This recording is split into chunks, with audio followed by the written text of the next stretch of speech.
आप सुन रहे हैं जगत गुरु तत्वदर्शी संत रामपाल जी महाराज द्वारा लिखित पुस्तक धरती ऊपर स्वर्ग का पेज नंबर 13। जब से नाम दीक्षा ली है, काल का जाल ठीक से समझ लिया है। अब इस नरक को नहीं ढोएंगे। नाम दीक्षा के बाद जब मैं अपनी माँ के घर गई थी और चलने लगी तो भाई 500 का नोट देने लगा।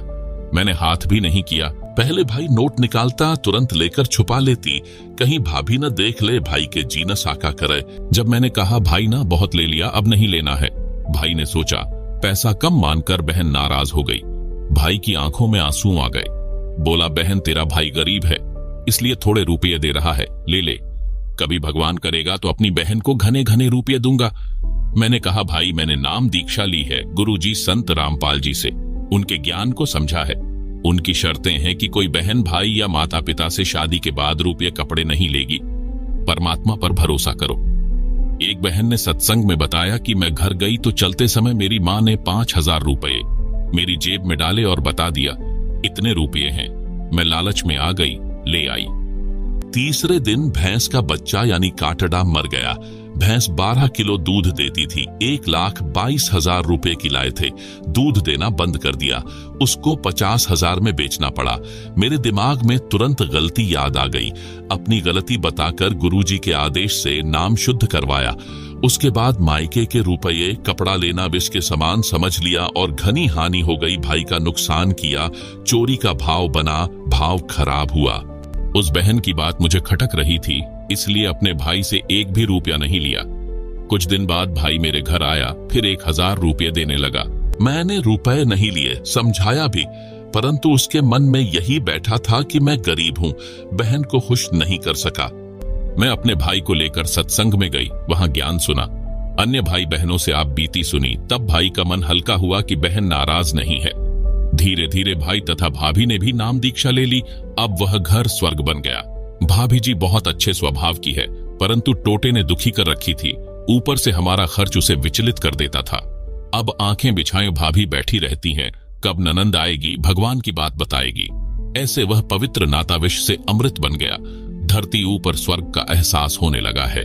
प्रश्न करते हैं कुछ भाई की ढोल बाजे बजवाना व घुड़छड़ी करना तो पुराना रिवाज है, इसमें क्या फर्क पड़ता है। अब उसका स्थान डीजे ने ले लिया। जमाना बदल गया है, नाचना गाना तो आम बात हो गई है, आप मना क्यों करते हो। कुछ रुपये चलते समय बहन बेटी को देना उसका सम्मान है। इसका उत्तर यह है, नंबर 1, प्रथम तो यह शास्त्र के विपरीत है। नंबर 2, विवाह घुड़छड़ी से या डीजे से नहीं होता, लड़के लड़की का होता है। गली में नाचना कूदना, बाप बेटी, माँ चाची, ताई बुआ, भाई चाचे, ताऊ सब बेशर्म होकर नाचते हैं। ये कौन सी सभ्यता है, ये नहीं करना है। ये कंजरों वैश्याओं का काम होता था। अब सामान्य समाज भी इसी गंदगी में धंस गया है। इस लोक में न जाने कब क्या घटना घट जाए, इसलिए हम परमात्मा से डरकर सब बकवाद छोड़कर परमात्मा के संविधान में चलते हुए अपनी सब क्रिया करते हैं। आप सुन रहे हैं जगत गुरु तत्वदर्शी संत रामपाल जी महाराज द्वारा लिखित पुस्तक धरती ऊपर स्वर्ग का पेज नंबर 14। सुनो एक दुखद घटना। एक दिन समाचार पत्रों में छपा कि एक बारात जा रही थी। जिस कार में दूल्हा बैठा था वह दुर्घटनाग्रस्त हो गई। दूल्हा तथा दूल्हे का जीजा जो उसी कार में बैठा था घटना स्थल पर ही दम तोड़ गए। पहले दिन सारा परिवार गली में नाच रहा था, डीजे बजाया जा रहा था। वे सब फोटो भी समाचार पत्र में छपे थे। दुर्घटना के बाद उसी घर में रोने धोने की हाहाकार मची थी। माता व बहन सिर के बाल फाड़ फाड़ कर रो रही थी। पिता भाई चाची ताई सब रो रहे थे, टक्कर मार रहे थे। अब बच गया डीजे। यदि परमात्मा से डर कर इंसान चले, राम को राम समझे तो बचाव होता है। इसलिए मैं अकर्तव्य कर्म यानी जो कर्म नहीं करने चाहिए करने की आज्ञा नहीं देता। बेशर्मी की हद हो चुकी है। बहन बेटी को चलते समय कुछ रुपये देना एक रिवाज है जो समाप्त करना है। बहन बेटी को भिखारी नहीं समझना है, उस बहन बेटी को बेटे के समान समझना है। धरती ऊपर स्वर्ग तभी बनेगा जब हम अपनी इंसानियत को पुनः संभालेंगे। प्रश्न, क्या आप अंतरजातीय व अंतरधर्म विवाह के पक्ष में हैं? उत्तर, हमारे मिशन में जाति धर्म की कोई बाधा नहीं है। हम अंतरजातीय तथा अंतरधर्म के विवाह के पक्ष में हैं। हम निम्न नियमों का भी पालन करते हैं।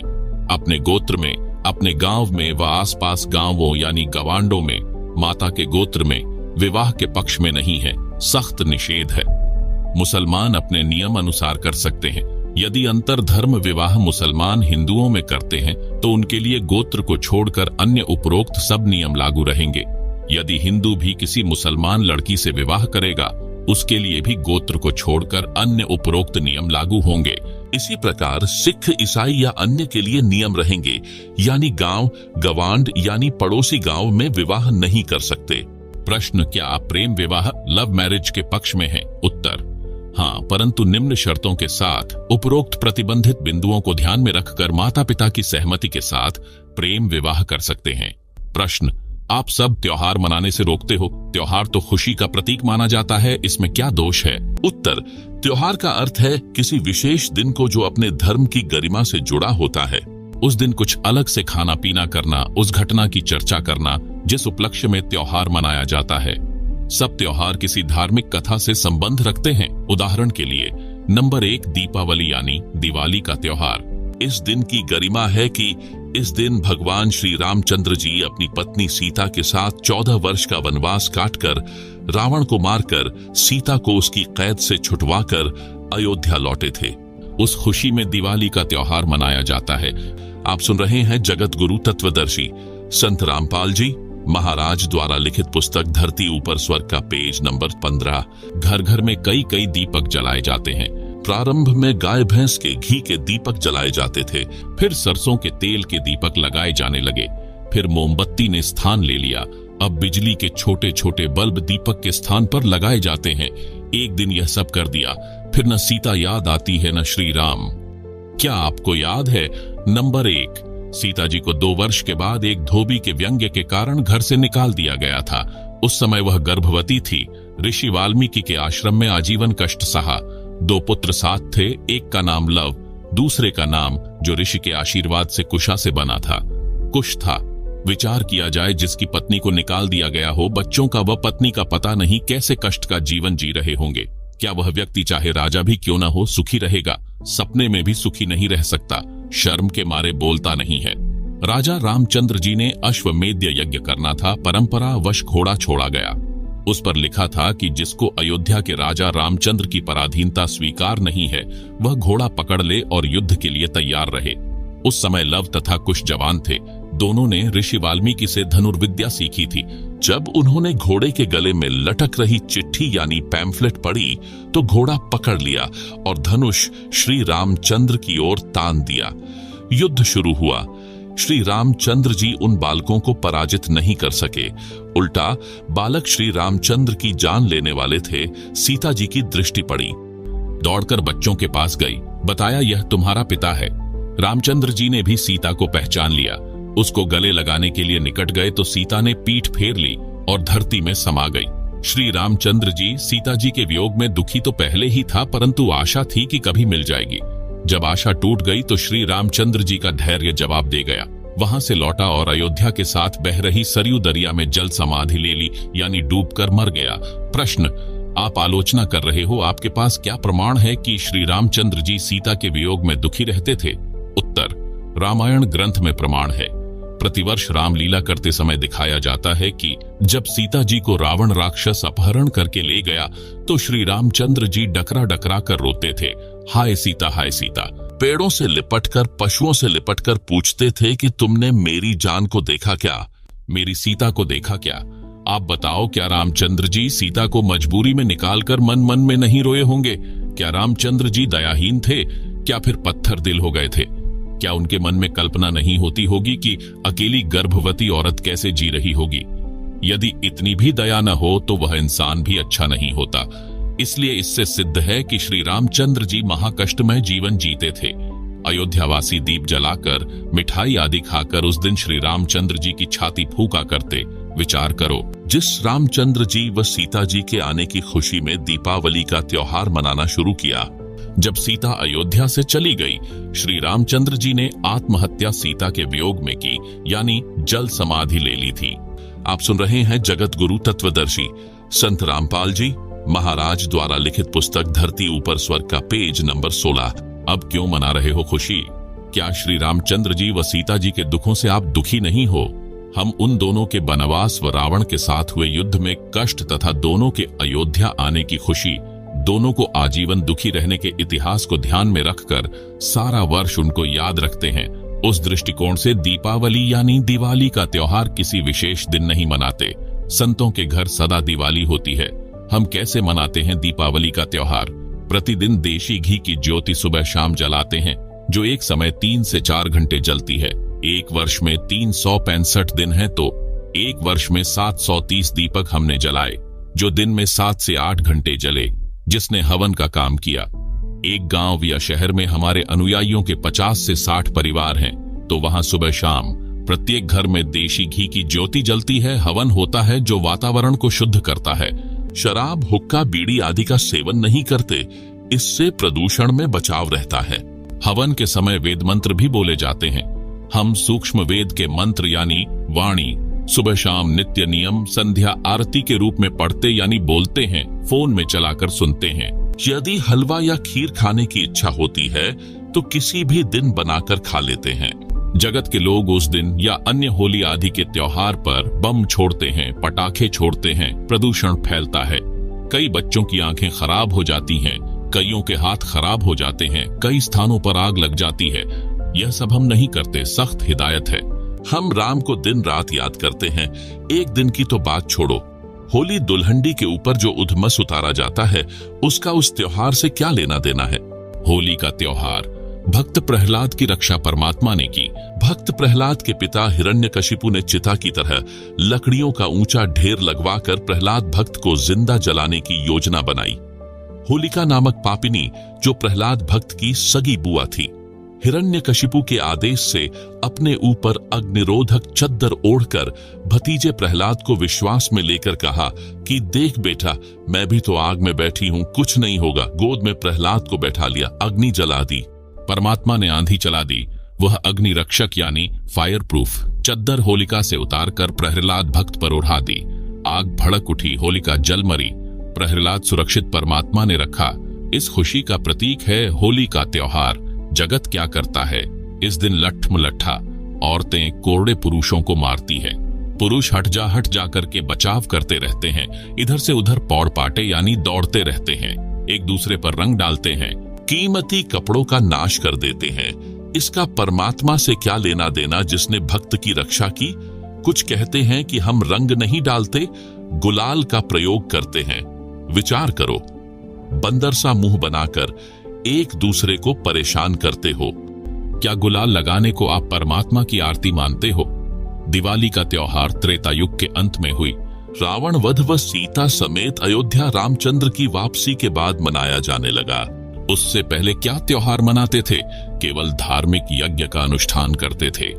आप सुन रहे हैं जगत गुरु तत्वदर्शी संत रामपाल जी महाराज द्वारा लिखित पुस्तक धरती ऊपर स्वर्ग का पेज नंबर 17। होली का त्योहार सत्य युग के अंत में प्रहलाद भक्त की रक्षा परमात्मा द्वारा नरसिंह रूप में की जाने के बाद प्रारंभ हुआ। उस समय सत्य युग लगभग 16 लाख वर्ष बीत चुका था। उससे पहले तो यह त्योहार नहीं मनाया जाता था, केवल धार्मिक यज्ञ शास्त्रों के अनुसार किए जाते थे, जैसे हम करते हैं। हमारा उद्देश्य है कि सारा जहान शास्त्रोक्त विधि से सामाजिक व धार्मिक कर्म करे, ताकि कलयुग में सत्य युग जैसा माहौल बने, सब सुखी हो जाएं। हम क्या करते हैं? हम प्रतिदिन परमात्मा का शुक्र कई बार करते हैं। एक दिन ड्रामा नहीं करते, शास्त्रों अनुसार धर्म कर्म करते हैं, धर्म यज्ञ करते हैं। अजब गजब बात, एक भक्त बना, उसने बताया कि हम चाचा ताऊ के 11 भाई बहन हैं, सब शादीशुदा हैं, हमें 11 वर्ष हो चुके हैं, कोई त्योहार नहीं मनाया है। कारण, वर्ष में एक मौत इतनी निकट हो जाती है कि त्योहार नहीं मना पाते। विचार करें पाठक, जिनके मृत्यु हो जाती है वे रोते हैं, गांव के लोग मस्ती मनाते रहते हैं। फिर उनकी बारी आती है, वे मुंह लटकाकर रोते रहते हैं, अन्य त्योहार का ड्रामा कर रहे होते हैं। हम क्या करते हैं? हम किसी की आत्मा न दुखे इसलिए व्यर्थ दिखावा नहीं करते, दिन रात राम को याद रखते हैं। हम धार्मिक अनुष्ठानों को त्योहार रूप में मनाते हैं। वहां कोई गाना बजाना नहीं, केवल सत्संग करके, पाठ करके परमात्मा का गुणगान करते हैं। धर्म यज्ञ करते हैं, उस समय हलवा, खीर, लड्डू, जलेबी आदि बनाते खाते हैं। ऐसे त्योहार मनाते हैं। धरती ऊपर स्वर्ग कैसे बना? हमारे नियम है, नंबर 1, किसी नशीले पदार्थ का सेवन नहीं करते, यानी किसी प्रकार का नशा नहीं करते हैं। नंबर 2, तंबाकू का सेवन नहीं करते हैं। नंबर 3, दहेज नहीं देते हैं, वो न लेते हैं। नंबर 4, विवाह में एक पैसा भी खर्च नहीं करते हैं। नंबर 5, चोरी ठगी जारी यानी परस्त्री गमन से डरते हैं, न रिश्वत लेते हैं। नंबर 6, परमात्मा का नाम जपते हैं। नंबर 7, धार्मिक अनुष्ठान गुरुजी की आज्ञा में रहकर करते हैं। ऐसे धरती ऊपर स्वर्ग बना है। कल युग में सत्य युग बनेगा। एक बुद्धिजीवी व्यक्ति ने हमारी व्यवस्था को ठीक से समझा तो बोला, न तो तुम शराब पीते, न बीड़ी सिगरेट, न हुक्का पीते, न दहेज लेते न देते। तुम जो कमाते हो वह सारी बचत है। जो संत रामपाल जी से दीक्षा ले लेता है उसके तो यूं समझो एक लड़का नौकरी लग गया, इतनी बचत हो जाती है। मेरा एक बुआ का लड़का है, वह महीने के 60,000 रुपये सैलरी लेता है, सरकारी नौकरी है। शराब सिगरेट पीकर घर का नाश कर रखा था। मैं एक दिन सुबह सुबह उनके घर गया। वह तो नौकरी गया था, कहीं पीकर पड़ गया, आया ही नहीं घर। ऐसा कई बार करता था। उसकी पत्नी ने चूल्हा जला दिया, उस पर डेगची रख दी, चाय बनाने लगी। मैं दूसरे कक्ष में बैठा था, उठकर देखा तो वह चूल्हे के पास बैठी थी। आप सुन रहे हैं जगत गुरु तत्वदर्शी संत रामपाल जी महाराज द्वारा लिखित पुस्तक धरती ऊपर स्वर्ग का पेज नंबर 18। 1 घंटा हो गया, चाय नहीं आई। तब मेरी बुआ उस शराबी की माता जो दूसरे लड़के के साथ रहती थी आई। बोली, उठ ले, कितकी चाय पीवेगा, न चीनी न दूध न चाय पत्ती, नाश कर रखा है लड़के ने। मैं दूसरी बुआ के लड़के के घर गया, वहां चाय पी, कुछ सामान दुकान से खरीद कर उसके घर डालकर आया। उसकी पत्नी रो रही थी, मैं चला गया। 6 महीने बाद फिर जाना हो गया। मैं देखकर आश्चर्यचकित था कि इतना अच्छा मकान रिपेयर, लिपाई, सफेदी करके सुधार रखा था। घर में सब सुविधा का सामान था। मेरी बुआ जी भी वहीं थी, वह बुआ का बेटा भी वहीं था। मैंने पूछा, 6 महीने में यह घर नरक से स्वर्ग कैसे बन गया? उस भाई ने बताया कि इस गांव में संत रामपाल जी सत्संग करने आए थे। रात्रि 9 बजे का समय था। मैं ड्यूटी से आया, घर पर कोई नहीं था। मुझे पता चला सत्संग में गए हैं। मैं गया तो था अपनी पत्नी को बुलाने, जो बच्चों समेत सत्संग में गई थी। उस दिन कहीं से पीने का जुगाड़ बना नहीं। मैंने भी सत्संग सुना तो मेरी आंखें खुल गई। सारा सत्संग जैसे मेरे ऊपर था। गुरुजी को पता भी नहीं था मैं कौन हूँ। मैंने उसी दिन नाम ले लिया। सब बीड़ी शराब वाहियात का खर्च बंद कर दिया। जो कमाता हूँ सारी बचत है। न रिश्वत लेने की आवश्यकता, न कंपनी में ओवर टाइम करना। ओवर टाइम वाला पैसा भी नशे में जाता था। उसके स्थान पर अन्य भाई बहनों को रोजगार मिल गया। ऋषि जैसा जीवन बन गया। मैं बोला कि खर्च करने की जगह ही नहीं बचती, सब बकवाद छूट जाती है। मेरी बुआ के बेटे का घर नरक से स्वर्ग बना, मेरी आंखों के सामने है। प्रश्न, आप श्रृंगार करना भी बंद करते हो? आभूषण तो स्त्री की शोभा होती है। इज्जतदार व धनवान के घर की बहू बेटी की तो इसी से गरिमा बनती है। यह आपका असूल यानी नियम जचा नहीं? उत्तर, इसका लाभ कोई नहीं, हानि भयंकर है। हम शास्त्रों को आधार मानकर अपनी सब क्रिया करते हैं, जैसे पूर्व में भी बताया था। और सुनो, महाभारत में कथा है जो इस प्रकार है। राजा परीक्षित के समय उसके राज्य में बहुत सारी अप्रिय घटनाएं होने लगी। राजा ने ज्योतिषियों से कारण जाना। उन्होंने बताया कि कलयुग की शुरुआत हो चुकी है। ये कलयुग के कारण हो रहा है। राजा ने पंडितों से समाधान पूछा तो बताया, हम कलयुग को कील देने यानी बांध देने का अनुष्ठान जानते हैं। राजा परीक्षित ने सब सामग्री मंगाकर कलयुग को समाप्त करने के उद्देश्य से एक अनुष्ठान करवाया। कलयुग परेशान हो गया। राजा परीक्षित से हाथ जोड़कर अपनी जिंदगी की भीख मांगी, कहा, मुझे भी कहीं जगह दे दो। राजा परीक्षित ने उसको इस शर्त पर छोड़ा कि तू इन स्थानों पर रहना। नंबर 1, शराब सेवन करने वालों के पास। नंबर 2, स्वर्ण यानी गोल्ड में। नंबर 3, जुआ खेल में। नंबर 4, वैश्याओं के पास। एक दिन राजा परीक्षित शिकार करने के लिए वन में गया। जंगल में गहरा चला गया, रास्ता भूल गया। राजा ने सिर के ऊपर स्वर्ण का मुकुट पहना था। कलयुग मक्खी बनकर राजा के सोने के मुकुट पर बैठ गया। एक ऋषि साधना कर रहा था। राजा ने आवाज लगाई कि ऋषि जी, मैं मार्ग भूल गया हूँ, मुझे मार्ग बता। ऋषि साधना में व्यस्त था, कोई उत्तर नहीं दिया। आप सुन रहे हैं जगत गुरु तत्वदर्शी संत रामपाल जी महाराज द्वारा लिखित पुस्तक धरती ऊपर स्वर्ग का पेज नंबर 19। कई बार ऐसे ही कहा परंतु उत्तर नहीं मिला। कलयुग ने राजा की बुद्धि भ्रष्ट कर दी। राजा को अभिमान हुआ कि मैं राजा हूँ, यह एक सामान्य व्यक्ति मेरा अनादर करके अपमान कर रहा है। कलयुग के प्रभाववश होकर राजा ने एक मरा हुआ सर्प जो उसने ऋषि की कुटिया की ओर आते समय कुटिया से थोड़ी दूरी पर देखा था, उसे तीर में टांग कर लाया, ऋषि जी के गले में मृत सर्प डाल दिया और चला गया। उस ऋषि के बच्चे को, जो खेलने दूर ऋषि बच्चों के पास गया हुआ था, बताया कि आपके पिताजी के गले में राजा परीक्षित ने मृत सर्प डाला है।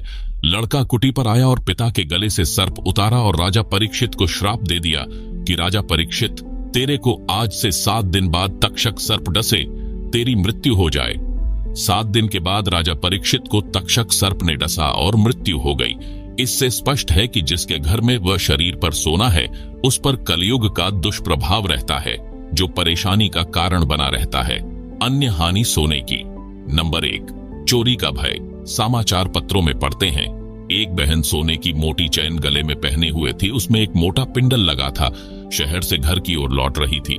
2 व्यक्ति एक मोटरसाइकिल पर आए। एक ने चैन को पकड़कर झपट्टा मारा। मोटी चैन थी, टूटी नहीं, गर्दन में गड़ गई, जख्म हो गया। दूसरे ने कहा कि ले चाकू, गर्दन काट दे। यह सुनकर उस बहन ने हाथ जोड़कर जीवन की भीख मांगी। चैन निकाल कर दे दी। वे भाग गए। बहन मूर्छित होकर गिर गई। लोग इकट्ठे हो गए, अस्पताल में ले गए, इलाज करवाया, पुलिस बुलाई। जब वह बहन होश में आई तो चिल्लाई कि मारो न मुझे, चैन निकाल लो। फिर अचेत हो गई। जब ठीक हुई तब सारी घटना बताई। कर लो दिखावा। सोना जिसे धनवानों की बहू बेटियों की गरिमा बताकर नरक ढोते हैं, वही जान का झाड़ बन गई। गरिमा सड़क किनारे अचेत मिट्टी में पड़ी थी।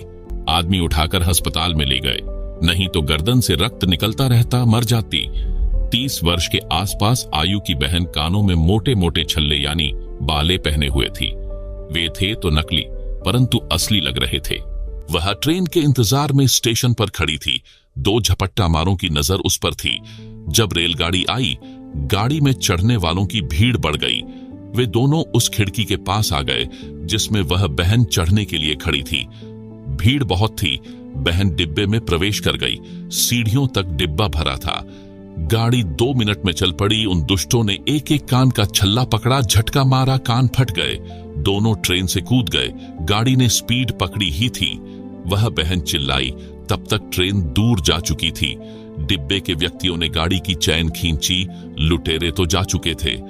उस बहन को अस्पताल में ले जाया गया, इलाज करवाया। तब उस बहन ने बताया कि ये कानों के बाले यानी छल्ले नकली थे। यह झूठी शान का दिखावा भी दुख का मूल मंत्र है।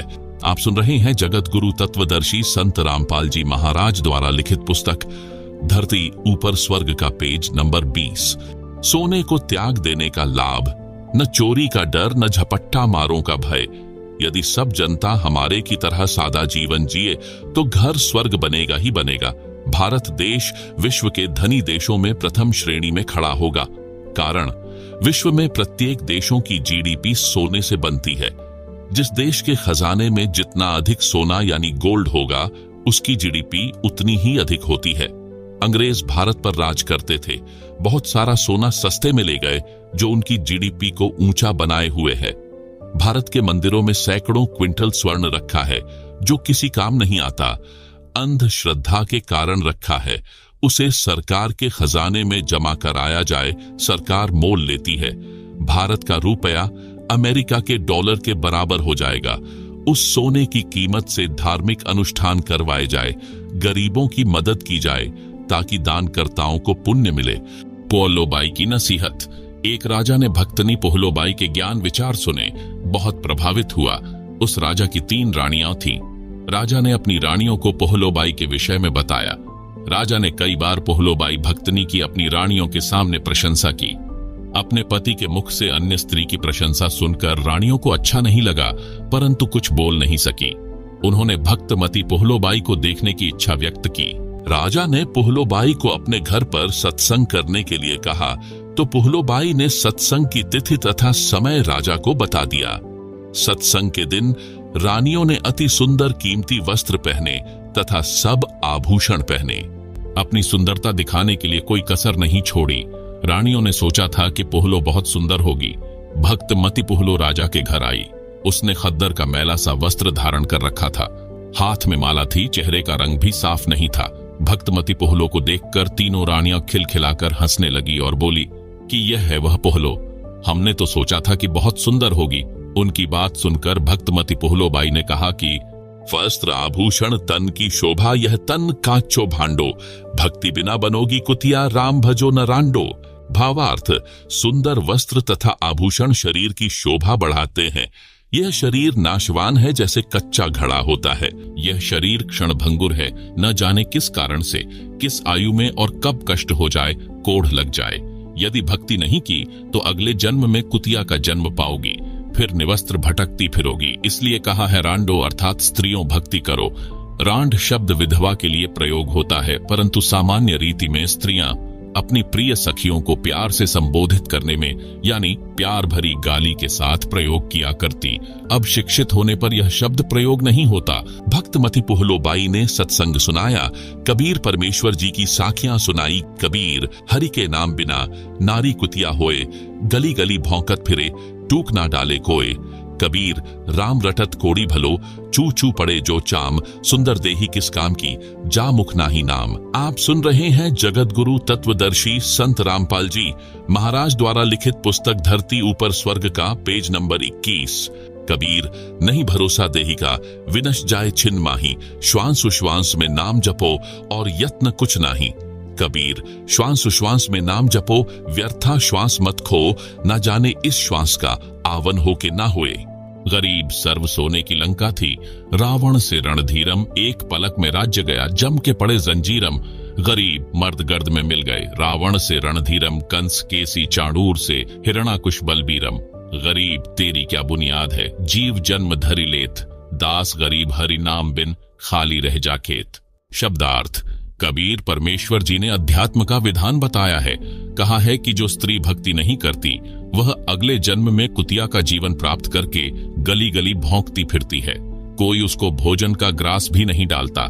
मानव जीवन में सब भोजन समय पर मिल रहा था। भक्ति न करने से यह दशा होगी। परमात्मा की भक्ति कुष्ठ रोगी, यानी जिसके शरीर की खाल भी कट कर गिर रही है, उससे रक्त निकल कर गिर रहा है, भी करता है तो बहुत अच्छा है। भक्ति करने से उसका कुष्ठ रोग भी ठीक हो जाएगा, भविष्य भी उज्जवल होगा। जो भक्ति नहीं करता वह चाहे सुंदर शरीर वाला भी क्यों न हो, उसका सुंदर स्वस्थ शरीर किसी काम का नहीं है। इस मानव शरीर का कोई विश्वास नहीं है कि यह कब तथा किस कारण से नष्ट हो जाए। इसे बचाकर नहीं रखा जा सकता। इसका एक उपाय है, भक्ति करो। इतना स्मरण करो कि एक श्वास भी नाम के जाप बिना खाली ना जाए। श्वास छोड़ते समय तथा लेते समय प्रत्येक श्वास में नाम जपो। श्वास को नाम के जाप बिना व्यर्थ न खो। इस श्वास का ज्ञान नहीं है, ये अंदर गया है तो बाहर आएगा कि नहीं आएगा। इसलिए गफलत न करके भक्ति में लग जाओ। यदि आपके पास धन है और सुविधाएं भी हैं, इनके कारण भक्ति करना न भूलना। श्रीलंका के राजा रावण के पास अत्यधिक धन था। उसने स्वर्ण के मकान बना रखे थे और स्वयं भी योद्धा था। परंतु श्री रामचंद्र के साथ युद्ध हुआ, मारा भी गया और स्वर्ण भी लूट लिया गया, राज्य भी गया। यह सब एक पलक में हो गया, यानी राम जी के तीर से मारा गया। कुछ ही समय में सब कुछ नष्ट हो गया तथा यम के दूत यानी मृत्यु देवता के नौकर उस रावण को जंजीरों में बांध कर ले गए, नरक में डाला गया। रावण जैसे मर्दाने यानी शूरवीर मिट्टी में मिल गए तथा मथुरा का राजा कंस, उसका प्रसिद्ध पहलवान छाणूर, कंस का नौकर केशी रूपधारी राक्षस तथा हिरण्यकशिपु जैसे बलवान भी भक्ति बिना जीवन व्यर्थ कर गए। हे सामान्य प्राणी, तेरी क्या बुनियाद है, यानी तू किस आधार से बचेगा? तू कर्मों के अनुसार भिन्न भिन्न जीवों के शरीर धारण कर लेता है। संत गरीबदास जी ने परमेश्वर कबीर जी के बताए ज्ञान से कहा है कि भक्ति न करने से तेरे को ऐसी हानि होगी जैसे किसान खेत में बीज न बोने से भूखा मरता है, उसे कोई लाभ नहीं होता। भक्तनी पुहलो ने इस संसार की वास्तविकता बताई तथा भक्ति बिना होने वाले कष्ट बताए। छोटे से राज्य के टुकड़े को प्राप्त करके आप इतना गर्व कर रहे हो, यह व्यर्थ है। लंका के राजा रावण ने सोने यानी गोल्ड के मकान बना रखे थे। सत्य भक्ति न करने से राज्य भी गया, स्वर्ण भी यहीं रह गया, नरक का भागी बना। राजा रानियों ने उपदेश लेकर भक्ति की तथा जीवन धन्य बनाया। आप सुन रहे हैं जगत गुरु तत्वदर्शी संत रामपाल जी महाराज द्वारा लिखित पुस्तक धरती ऊपर स्वर्ग का पेज नंबर 22। महाकष्ट मोल लेते हैं। एक व्यक्ति ने दीक्षा लेने के बाद बताया कि मेरे साले ने लड़की का रिश्ता करना था। लगभग 10 लाख के सोने, गोल्ड के आभूषण बनवाए, कीमती सामान, कपड़े, फ्रीज, एसी, मोटरसाइकिल, सिलाई की मशीन आदि लाकर रखे, जो कानून से बचने के लिए लड़के वालों के घर विवाह से 1 महीना पहले देकर आने थे, क्योंकि विवाह के समय नहीं दे ले सकते, कानूनी गलत है। जिस दिन भेजने थे उसी रात्रि में 10-12 व्यक्ति आए। 4 व्हीलर ले रखा था। सारा सामान लाद ले गए। घर वालों ने सोचा कि मंगत राम, साले का नाम, सामान लेकर जा रहा है। सब सोते रहे। सुबह मंगत राम उठा तो घर खाली था। पता चला तो पेट पकड़कर बैठ गया। भेद भी नहीं लगा। घर गांव से बाहर की ओर था। गांव का अंतिम घर था। कर्ज लिया। इतना ही सामान फिर लाया।